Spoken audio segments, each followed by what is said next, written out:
Hey everyone, this is Jenny Hale and this is my Truth Bomb series, a series of short videos about advice that's given in relationships, which is sadly misplaced, and where the truth really lies. So today I'd like to address the old chestnut of never go to bed angry. There is a good intention to this, you know.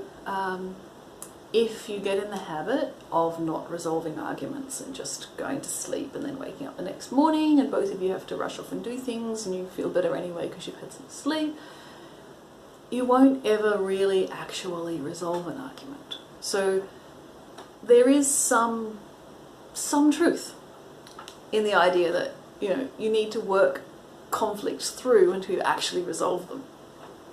However, I've worked with a number of clients over the years of working as a coach and relationships counsellor who have an incredibly unhealthy pattern of never go to bed angry, where something happens, one of them gets triggered, they're really upset, the other one's trying to manage that, at some point they get upset themselves, both people are upset, they're saying things to each other, nobody's listening.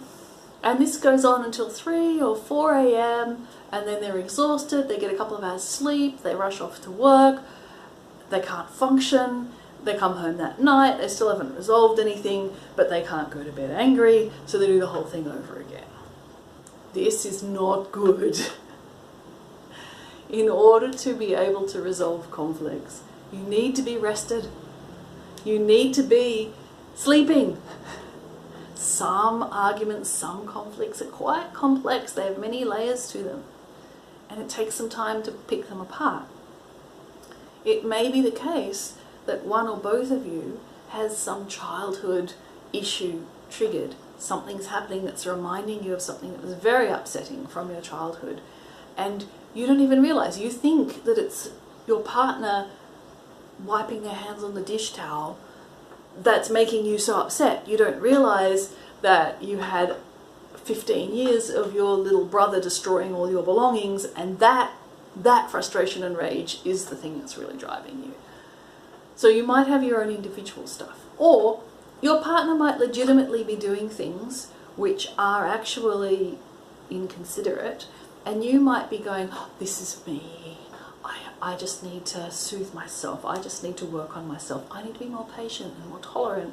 When in fact, what needs to happen is you need to set some boundaries and you need to actually make some agreements about how things are happening in the real world. So there are always these two pieces in any kind of conflict. There's what's actually happening in the world right now, and then there's both people's past and how that might be being triggered and how that might be coming through. Until you separate those, you've got no hope of resolving the conflict. You need to be clear on what is actually happening here and now and needs to be changed, and what is being triggered and needs to be taken care of internally. So it's a good principle in general that you always work your way through to the very end of a conflict and actually resolve it. But that might not be something that you can do in one evening, and it might not be something that the two of you can do alone. Because if you're both triggered into your childhood stuff, it's very difficult to see what is the present day thing that might actually need discussing and changing. You may actually need to get a third person to mediate the conversation to really understand what's happening. And there aren't many third people available at 1 or 2 a.m. to come and do that.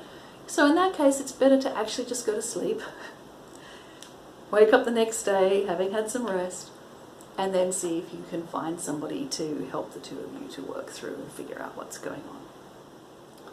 So again, this has been the Truth Bomb series. This was the Never Go to Bed Angry episode, and I hope to see you around in future episodes.